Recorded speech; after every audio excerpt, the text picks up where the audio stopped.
Bismillahirrahmanirrahim. Assalamualaikum warahmatullahi wabarakatuh. Innal hamdalillah nahmaduhu wa nasta'inuhu wa nastaghfiruhu wa nastahdihi wa natubu ilaihi wa na'udzu billahi min syururi anfusina wa min sayyiati a'malina. May yahdihillahu fala mudilla lahu wa may yudlilhu fala hadiya lahu. Asyhadu an la ilaha illallah wahdahu la syarika lah wa asyhadu anna Muhammadan abduhu wa rasuluhu alladzi la nabiyya ba'dah. Allahumma shalli wa sallim wa barik ala Muhammadin wa ala alihi wa ashabihi ajma'in wa man tabi'ahum bi ihsanin ila yaumiddin. Amma ba'd. Qala Allah ta'ala fil Qur'anil 'azim. A'udzu billahi minasyaitonir rajim. Ya ayyuhalladzina amanu taqullaha wal tanzur nafsum ma qaddamat lighad wattaqullaha innallaha khabirum bima ta'malun. Jamaah sekalian, para asatid, para sesepuh, para pengurus takmir Masjid Al-Ikhlas yang dirahmati Allah SWT. Alhamdulillah, pada malam hari ini kita kembali dipertemukan oleh Allah dalam suasana yang luar biasa. Kondisinya hujan rintik-rintik, dan mohon maaf, seharusnya jadwal saya Kamis kemarin, tapi karena masih recovery dari sakit dan kebetulan juga ada sesuatu hal yang tidak bisa ditinggal, maka kami bertukar jadwal dengan Ustadz Ilmiawan. Mudah-mudahan dengan pertemuan kita pada malam hari ini tidak mengurangi kekhidmatan kita di dalam bersama-sama untuk bermuajahah, bersilaturahmi dan saling bertukar pikiran di dalam kebenaran, di dalam kebaikan. Dan mudah-mudahan apa yang kita lakukan ini dicatat oleh Allah SWT sebagai amal soleh, sebagai amalan yang digolongkan dalam rangka untuk nguri-uri pesannya Nabi SAW, bahwa salah satu hal yang harus dilakukan oleh seorang muslim, seorang mukmin, itu adalah membiasakan dirinya di dalam majelis ilmu. Jemaah sekalian dirahmati Allah SWT,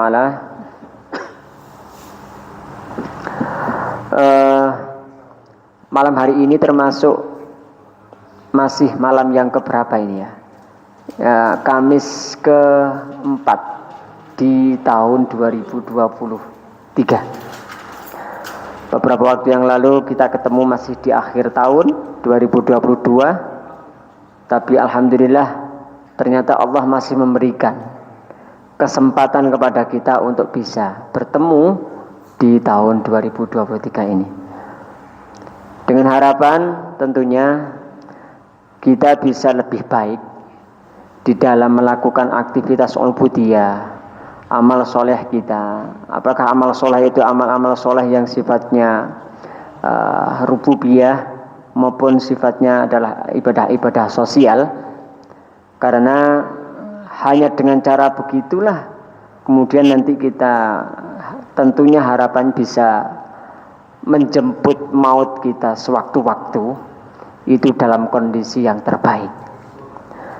Karena kalau kita tidak berupaya untuk senantiasa meningkatkan dari waktu ke waktu apa yang kita miliki, pemahaman kita, kemudian kalau hanya sekedar pemahaman tapi tidak diamalkan, hanya sekedar amalan tapi kemudian tidak kita tadabburi, hanya sekedar tadabbur tapi tidak kita ikhlaskan, maka tidak akan bernilai di sisi Allah SWT. Oleh karena itu, momentum yang terbaik bagi kita pada saat pergantian waktu, ya, kalau misalkan biasanya kan yang sudah lazim itu kan pergantian tahun ya, pergantian tahun. Tapi pergantian bulan kan tidak ada. Padahal semestinya harus kita lazimkan itu bukan hanya setiap pergantian tahun, bahkan setiap hari, setiap waktu pun harus kita hiasi diri kita ini dengan muhasabah, dengan adanya introspeksi, evaluasi diri. Sebagaimana Allah firmankan di dalam surat Al-Hasyr, ya ayyuhalladzina amanu taqullaha wal tanzur nafsum ma qaddamat lighad wattaqullaha innallaha khabirum bima ta'malun. Ini ayat ini nampaknya sudah banyak yang hafal. Jamaah kaum muslimin dimanapun berada sudah banyak yang bahkan wis ngelontok para hafiz-hafiz itu ya. Tetapi di dalam masalah implementasinya ternyata tidak mudah. Sangat tidak mudah. Karena apa? Kita terjebak seolah-olah bahwa kewajiban yang perlu kita lakukan itu adalah masalah-masalah ubudiyah saja. Mari kita coba lihat ayat ini. Pertama perintahnya adalah ittaqullah. Dibuka oleh Allah dalam kata-kata perintah untuk takwa. Bertakwa kepada Allah. Kemudian setelah itu wal tangdur. Jadi wal tangdur itu kan kata dasarnya dari nadhara yang duru ya. Tapi kalau sudah tangdur, bukan tandur ya. Kalau tandur beda lagi ini. Ini sudah musimnya tandur memang sekarang ini. Wal tangdur, dan maka perhatikan, bukan hanya sekedar melihat, tetapi memperhatikan. Memperhatikan, kita diperintahkan oleh Allah SWT memperhatikan nafsun terhadap diri kita. Apa itu? Ma qaddamat lighad. Apa yang telah kita perbuat? Ya qaddamat. Apa yang telah kalian perbuat lighad untuk hari esok. Ini satu perintah yang cukup sepertinya itu tidak nampak di permukaan. Tapi kalau kita dalami lebih jauh, ternyata ada dua perintah sekaligus di sini. Yang pertama, kita diperintahkan untuk mengevaluasi diri kita. Apa yang sudah kamu lakukan? Al-Imam Ibnu Katsir, ya, seorang ahli tafsir yang terkenal bagi kita semuanya, memaknai bahwa wal tangdur nafsum ma qaddamat lighad itu artinya adalah apa yang sudah kalian kerjakan, apa yang sudah kalian lakukan, persiapkan selama di dunia ini untuk menghadapi akhirat. Jadi ma'asyiral muslimin, arti keumuman dari ayat ini adalah mempersiapkan kematian, mempersiapkan hari esok. Tadi siang kebetulan saya mengisi ada satu kajian di satu klinik ya. Kemudian memang di klinik itu kajiannya bukan hanya kajian biasa seperti ini, tapi sekaligus ada semacam apa ya, problem solving atau pendampingan. Karena rata-rata jamaahnya ini punya kasusnya itu adalah terjerat hutang ribawi. Terjerat hutang ribawi. Bahkan ada yang ngaku secara terus terang, ya ketika saya pancing-pancing saja, mudah-mudahan yang masih punya hutang di 2022, 2023 ini segera lunas. Amin. Gitu. Kok banter teman saya tanya, hutangnya di mana Bu? Gitu. Hutang saya di BRI, gitu. Masya Allah. Dengan gagahnya saya di BRI, gitu ya. Waduh, kenapa saya menyebut merek ya? Ini sebenarnya tidak boleh ya. Ya, udahlah, oke. Akan tetapi kebetulan juga tadi pagi saya baru sempat membuka satu video. Wallahu alam kalau jamaah di sini sudah ada yang dapat. Video ini sebenarnya dikirimkan kepada saya kira-kira sudah sekitar 1 pekanan. Tapi saya baru sempat, betul-betul baru sempat tadi pagi melihat ada seorang ustadz yang menceritakan, ya ini peristiwa ini kajian, satu kajian berada di Jakarta. Jadi pada saat setelah selesai kajian ada seorang jamaah yang mengajak kepada ustadznya itu untuk kemudian bercakap-cakap di belakang layar. Ya, temanya tentang apa wallahu alam, tapi yang jelas jamaah tadi menceritakan ada kisah nyata. Kisah nyata yang diceritakan kepada ustadznya ini tentang masalah wafatnya salah seorang manajer bank konvensional. Ya, tadi juga saya ceritakan, manajer bank konvensional. Barangkali mungkin di antara jamaah ada sudah pernah mendengar ya. Jadi wafatnya seorang manajer bank konvensional, padahal beliau rajin di dalam masalah ya sholatnya, ubudiyahnya, bahkan saum Senin Kamisnya, ibadah-ibadah salat sunnah yang lain juga rajin. Akan tetapi kemudian pada saat wafatnya ternyata jenazah dari sang manajer bank konvensional itu kemudian dibawa ke tempat yang mau dikuburkan itu, langsung saja dikuburkan di situ. Nah, setelah dikuburkan, semua terpendam, tiba-tiba ada jenazah yang lain datang. Ada jenazah yang lain datang menyampaikan bahwa loh ini tempat saya ini sudah saya pesan itu. Jadi akhirnya negosiasi ya. Singkat ceritanya negosiasi tidak bisa. Istilahnya tinggal tukar saja. Bapak di sana ada yang sudah disiapkan. Oh tidak bisa. Ya tidak tahu wallahu alam ya, mungkin sudah disiapkan AC dan sebagainya di situ fasilitas ya. Sehingga tidak mau, tetap minta dikuburkan di situ. Lalu akhirnya karena negosiasinya tidak berhasil, kemudian dikeduk kembali. Ya, kemudian mayat atau jenazah yang sudah dikuburkan tadi itu diambil kembali. Ketika dibuka, subhanallah, apa yang terjadi, ma'asyiral muslimin? Tubuh dari jenazah yang sudah dikuburkan itu ternyata dalam kondisi gosong. Kain kafannya pun juga gosong. Bahkan kayu-kayu yang menutupi agar supaya tidak terkena langsung tanah itu juga terbakar. Ada bekas-bekas terbakar. Padahal baru beberapa saat, belum lama. Kemudian hal itu disaksikan oleh semua orang-orang yang mengantarkan jenazah sang manajer bank konvensional itu. Lalu bahkan ibu kandungnya juga melihat sendiri di situ. Saking gak kuatnya akhirnya kemudian pingsan. Bagaimana, ma'asyiral muslimin? Kalau kita melihat ya, padahal orang ini soleh, ya, secara zahir itu soleh, kemudian juga aktif di dalam masalah ubudiyah. Tetapi mungkin bisa jadi karena beliau masih memakan harta yang diharamkan Allah SWT, kemudian akhirnya diberikan fenomena seperti itu. Kadangkala azab itu diperlihatkan, tapi kadangkala juga tidak diperlihatkan ketika di dunia. Nah, tugas kita tidak perlu mencari-cari. Tidak perlu mencari-cari apakah azab itu diperlihatkan atau tidak. Tugas kita adalah apa yang sudah menjadi rambu-rambu Allah untuk mendatangkan azab, maka itu harus dijauhi, harus dihindari.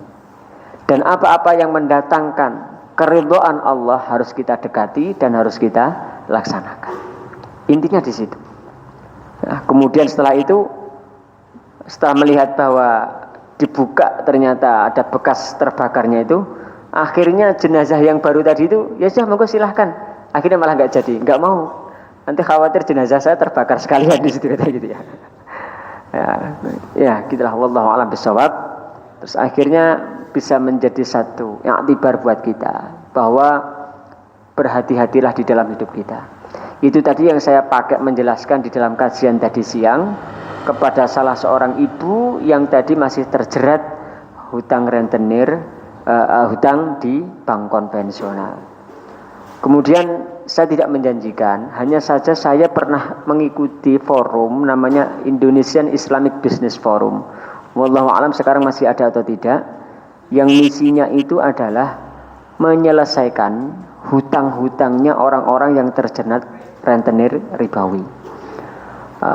Dikisahkan beberapa tahun yang lalu, kira-kira sekitar tahun 2015 atau 2016, itu menyelesaikan sekitar 300 atau 3000 PKL, saya lupa, akannya 3. Kalau tidak 300 ya 3000 PKL yang ada di Salatiga.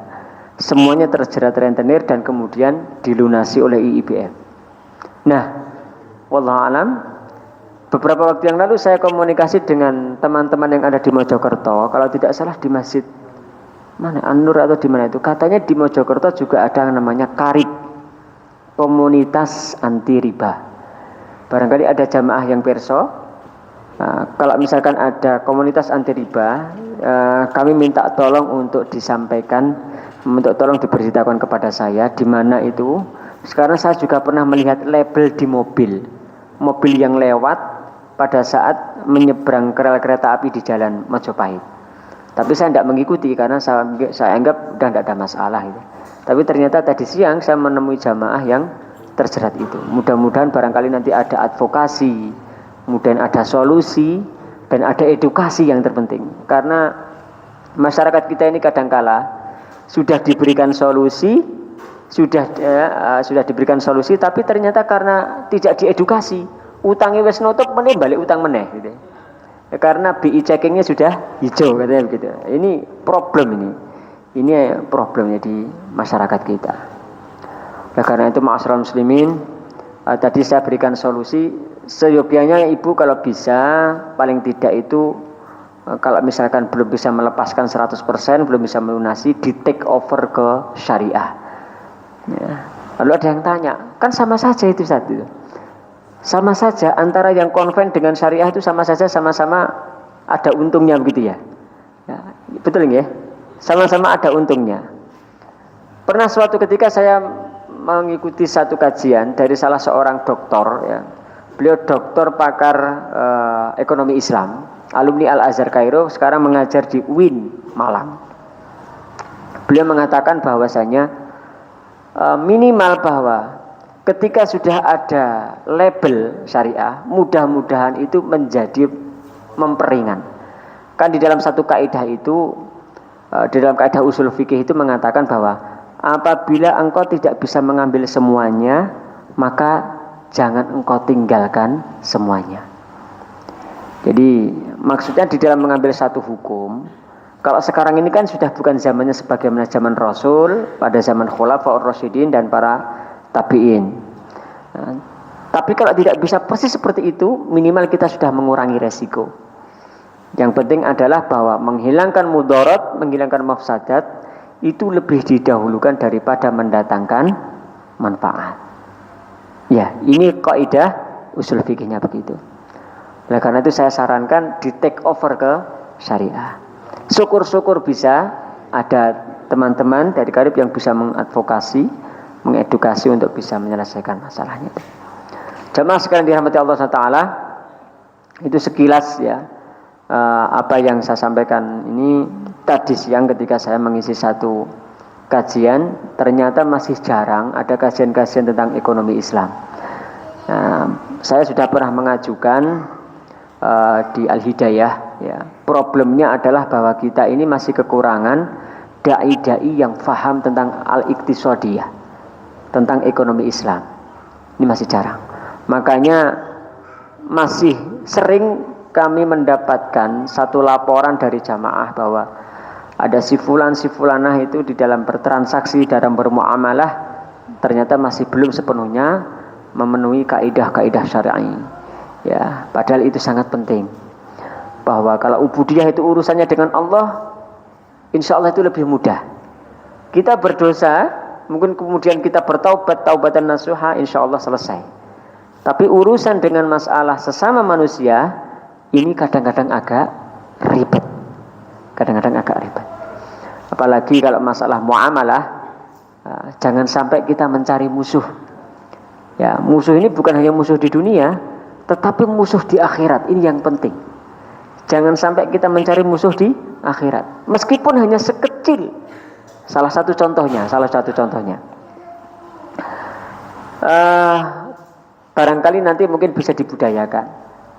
Posisi sandal, ya, posisi sandal itu, kalau kita datangnya belakangan masuk masjid, itu tidak kemudian menginjak, kemudian langsung berada di depan sendiri.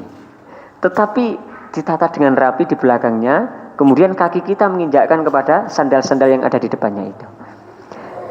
Tidak terasa sepertinya, menginjakkan kaki kita pakai sandal yang kotor itu kepada sandal saudara kita, lalu kepada saat kemudian keluar dia merasakan iki sopo sing maringi iki sandalku.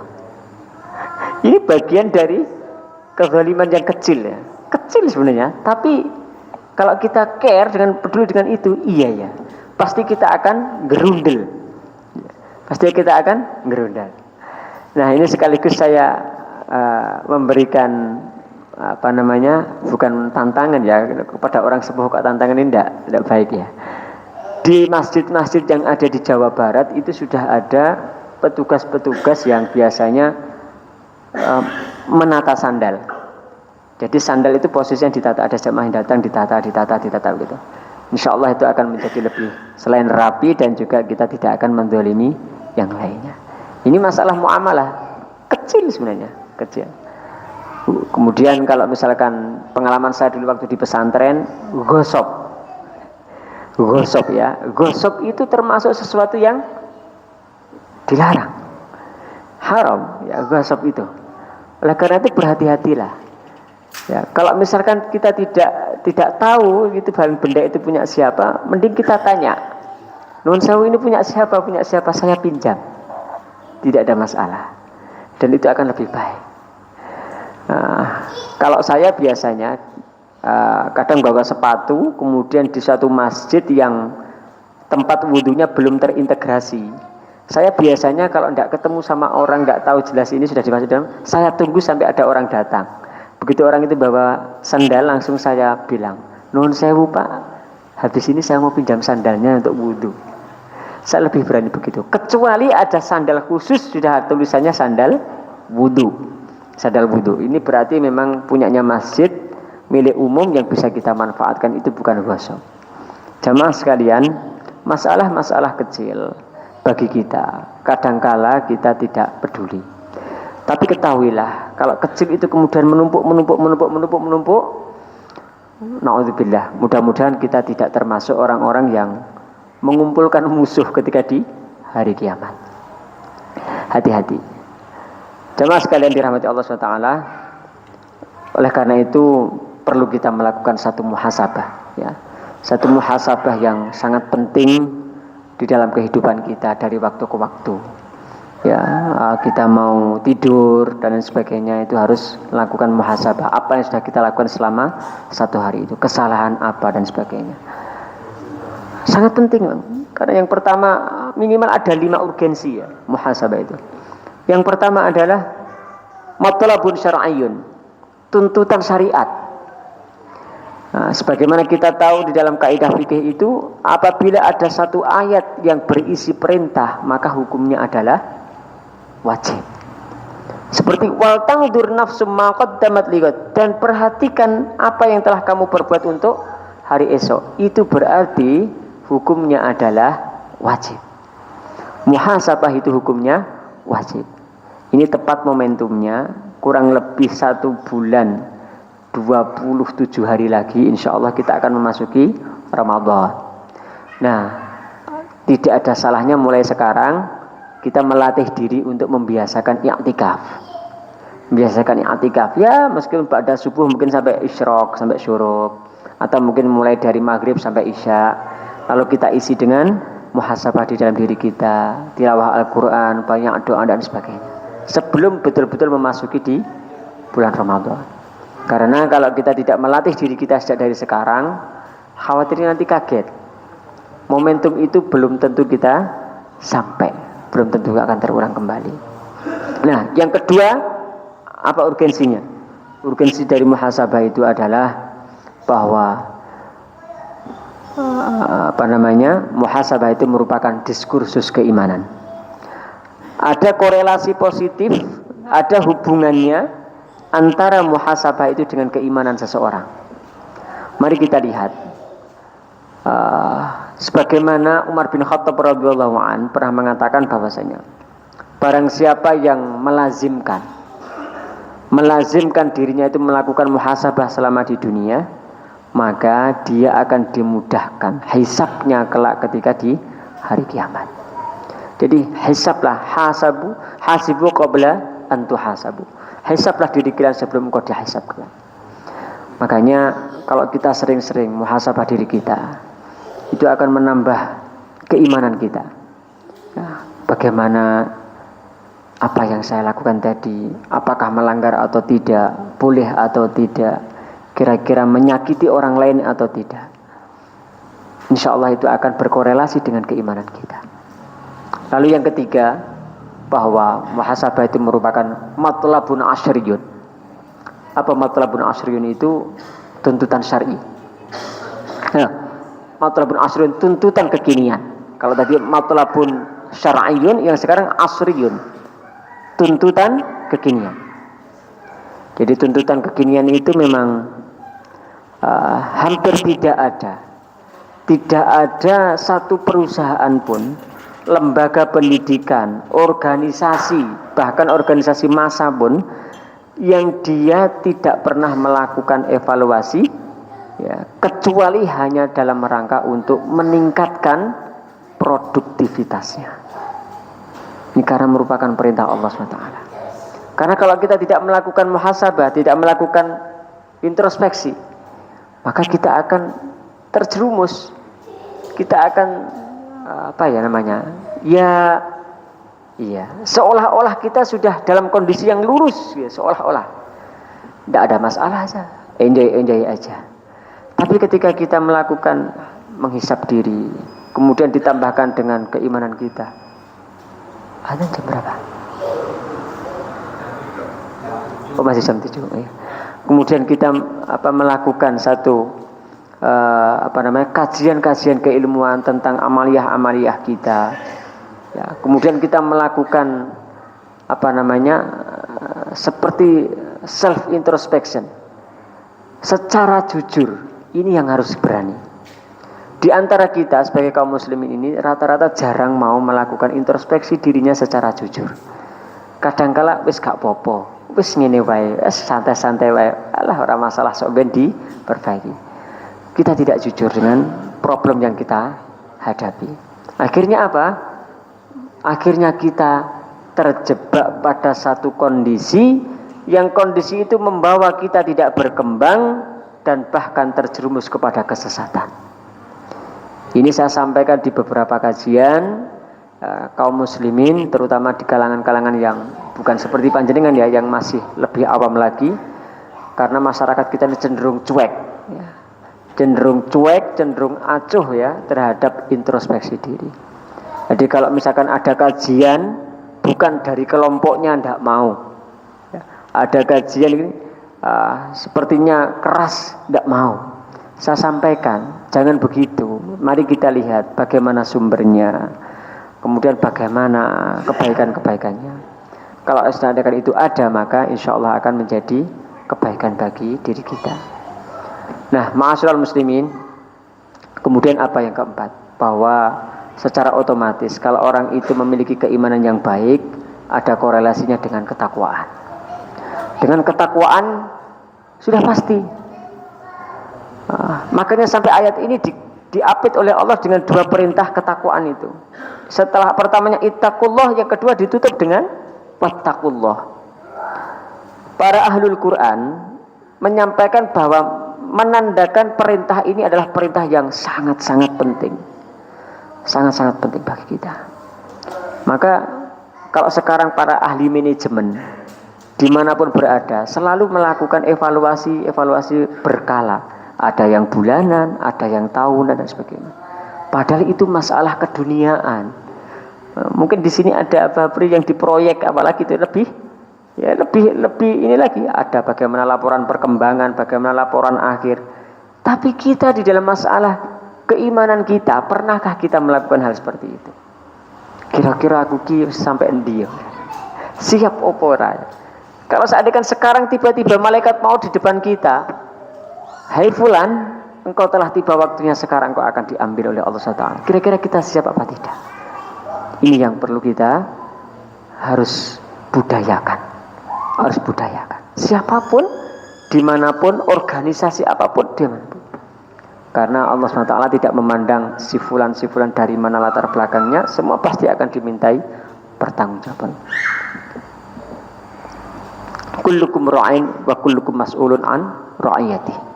Bahwa setiap kita adalah pemimpin dan setiap pemimpin itu akan dimintai pertanggungjawabannya oleh Allah SWT.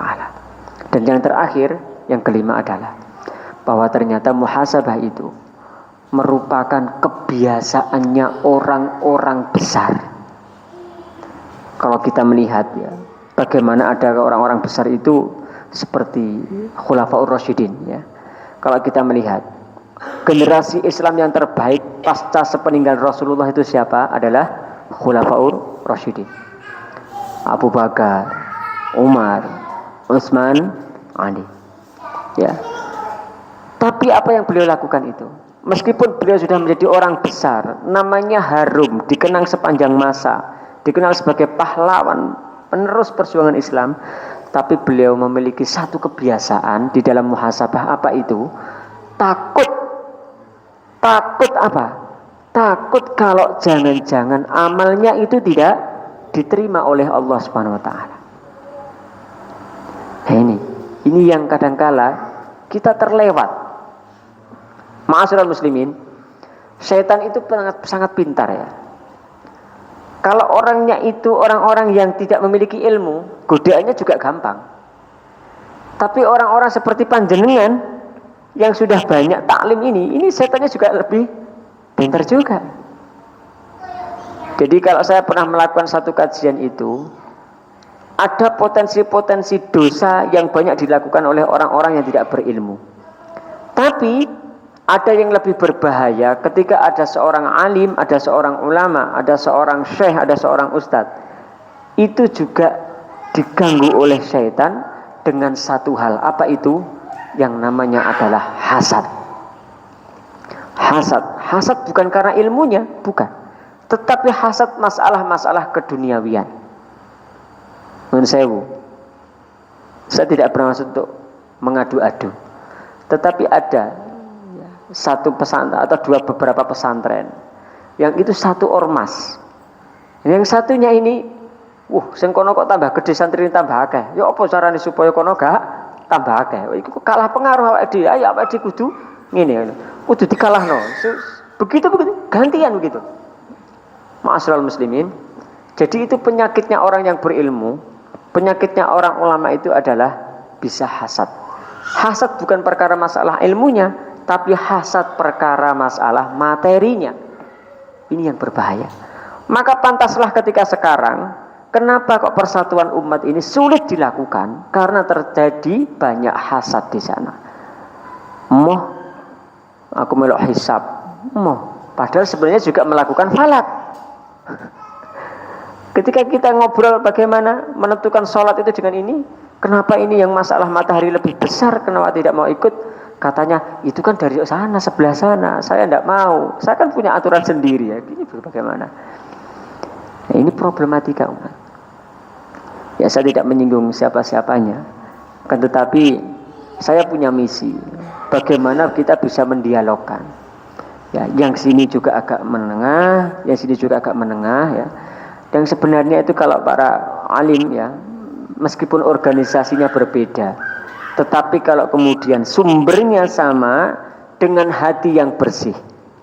Nah sekali lagi, kadangkala sumbernya sama, kemudian penafsirannya agak sedikit berbeda, tapi karena kebersihan hatinya tidak ada, akhirnya yang muncul adalah saling hasad.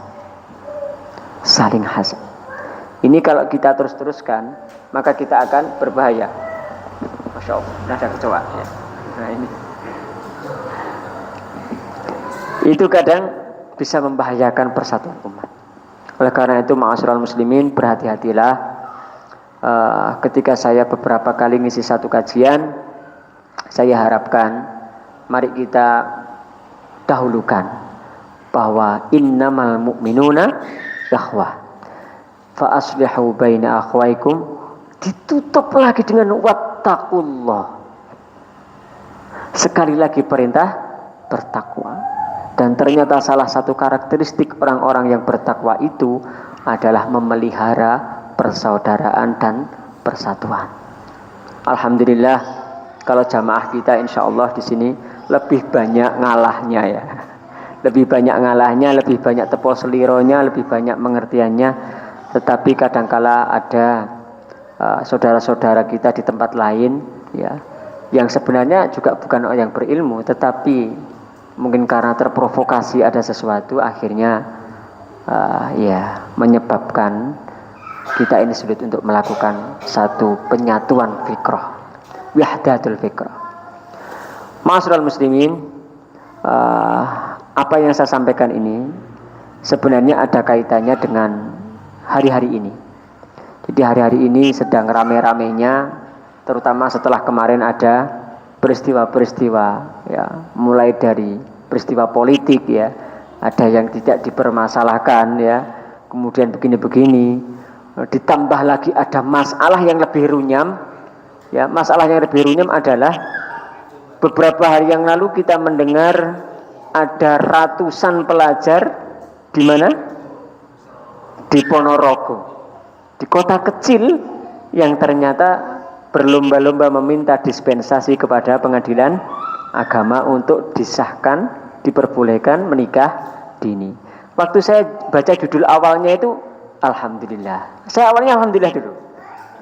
Ya mudah-mudahan barangkali kalau mereka pacaran, mereka aman lah paling tidak gitu ya. Nah, saya sebenarnya juga kurang sepakat pelarangan menikah dini itu, saya kurang sepakat sebenarnya. Kenapa? Karena kalau melihat tren sekarang pacaran sudah usia dini ini harusnya harus lebih adaptif lagi peraturannya itu. Nah, tapi ternyata belakangnya ada embel-embelnya karena LKMD, ya, karena LKMD. Tahu LKMD? Iya, karena LKMD, masya Allah ya. Nah, masalah-masalah itu, ketika saya membahas itu di beberapa teman-teman saya, pendapatnya juga berbeda-beda. Pendapatnya juga berbeda-beda. Belum lagi fenomena yang sebelumnya ada yang menyeruak di media elektronik, adanya perzinaan antara menantu dengan mertua.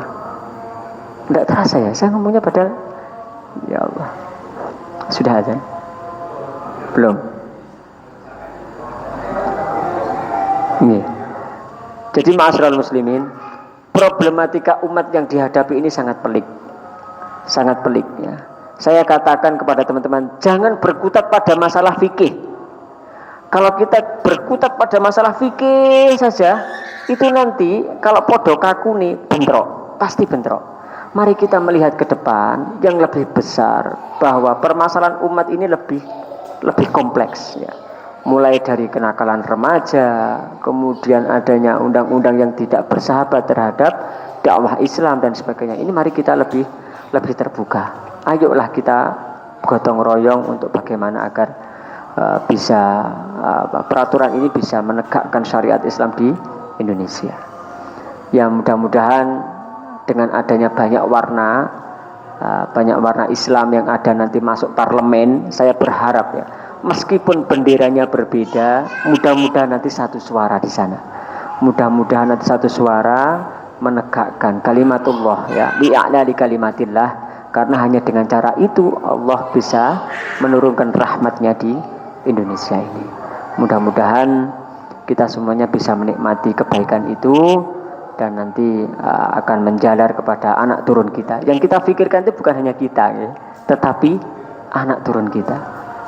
Pendidikan sudah tidak kondusif sekarang ya, kemudian pergaulan tidak kondusif, politik tidak kondusif, ekonomi juga tidak kondusif. Mudah-mudahan maksudnya tidak kondusifnya itu sudah jauh dari syariat Islam ya. Ini akan berbahaya kalau mendatangkan murka Allah Subhanahu wa taala. Baik, karena sudah azan, mungkin bisa di break dulu bagaimana? Tafadhal adzan.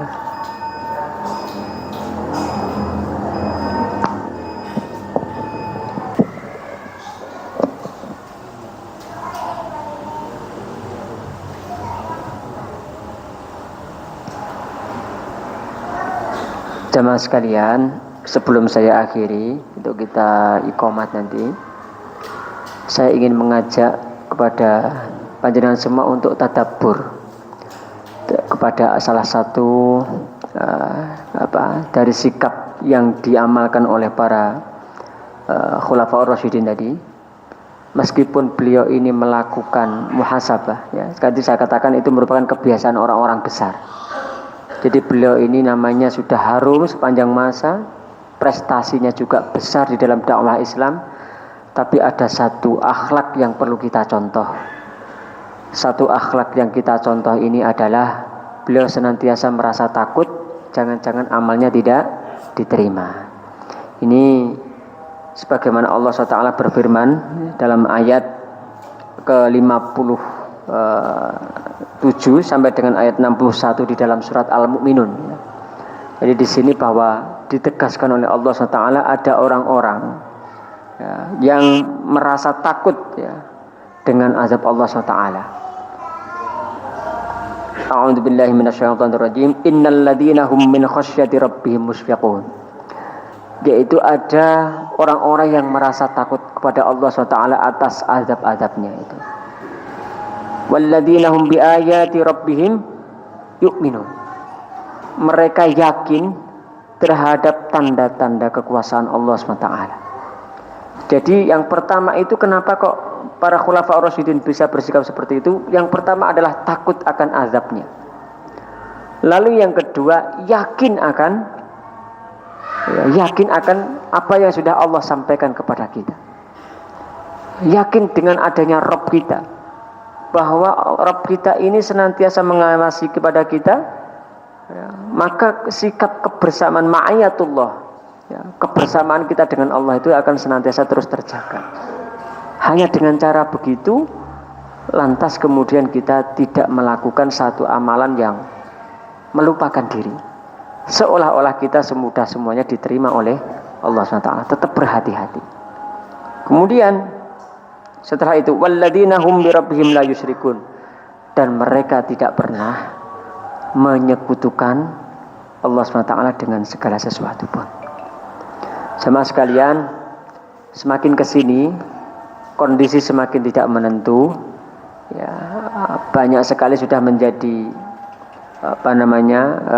keumuman tradisi-tradisi perpolitikan di negeri ini diwarnai dengan kemusyrikan. Nah, ini otomatis menjadi tantangan kita bersama, ya. Beberapa waktu yang lalu, ini jangankan masalah politik, kira-kira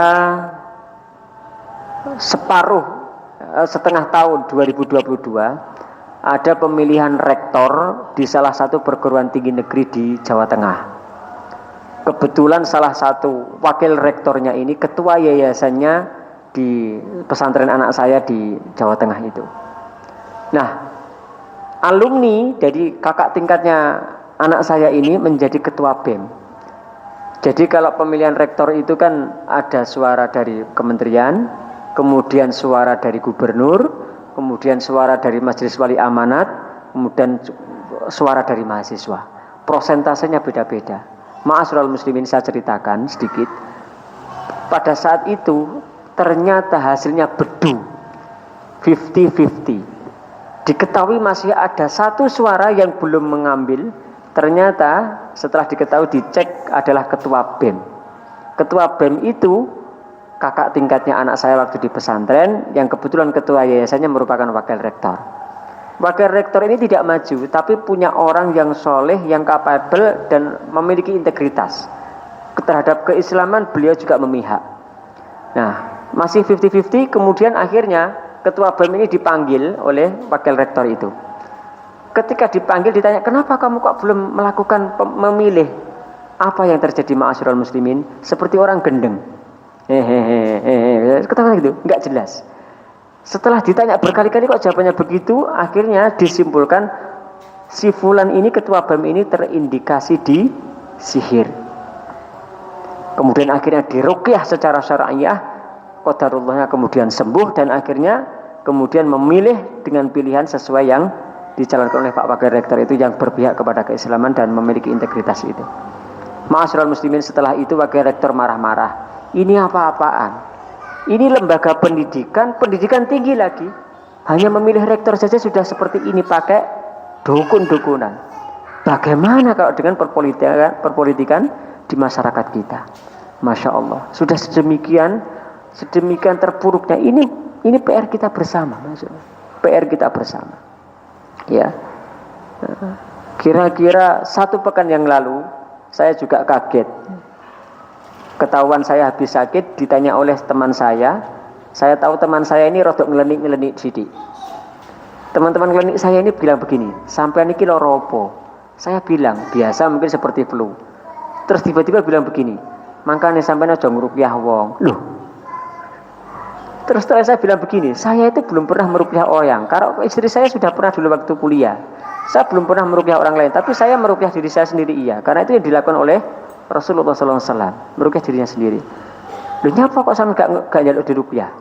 Saya bilang kalau tidak salah itu ada salah satu wallahu alam hadis kalau dia mengatakan bahwa ada salah satu jaminan seseorang itu bisa masuk surga tanpa hisab, salah satunya apabila tidak minta untuk diruqyah. Meskipun itu para ulama khilaf, ya, para ulama khalaf itu berselisih pendapat, yang dimaksud itu adalah ruqyah yang tidak syar'i. Tapi kalau ruqyah syariah tidak masalah. Tapi saya lebih mengambil sikap saya tidak minta untuk diruqyah. Kecuali nek kebangetan terus panjenengan badhe ruqyah saya monggo. Saya tawarkan tidak apa-apa ya. Tapi saya tidak akan pernah meminta. Terus tiba-tiba teman saya ini kaget. Oh begitu ya. Saya tahu dia agak sedikit-sedikit nih. Apa yang disampaikan setelah itu? Makanya hati-hati. Sampai aja ngusir jin. Nek sampean ngusir jin, engko nek sing muring-muring, sapa sing muring-muring? Sing muring-muring sing duwi. Sapa sing duwi? Sing dhuwur ta? Gusti Allah. Tak pikir-pikir ya memang benar. Memang betul. Yang memiliki jin itu adalah Allah Taala. Tetapi kalau kemudian kita lihat kembali kepada ayatnya, innahu lakum aduwwum mubin. Sesungguhnya setan itu adalah merupakan musuh yang nyata bagimu. Mungkinkah Allah itu sudah menjadikan menas bahwa setan itu musuh yang nyata bagi kita, lalu kemudian kita berteman dengan setan? Tidak. Setelah saya terisik, ternyata memang teman saya mengatakan begitu karena dia berteman ternyata gitu. Wallahu alam bishawab, karena sukanya hal begitu. Jemaah sekalian, berhati-hati. Berapa banyak di antara saudara-saudara kita yang membelok-belokkan gitu ya. Nah, itu sama-sama makhluk kita, tidak masalah gitu ya. Ini berbahaya. Nah, jadi ini kaitannya dengan masalah akidah.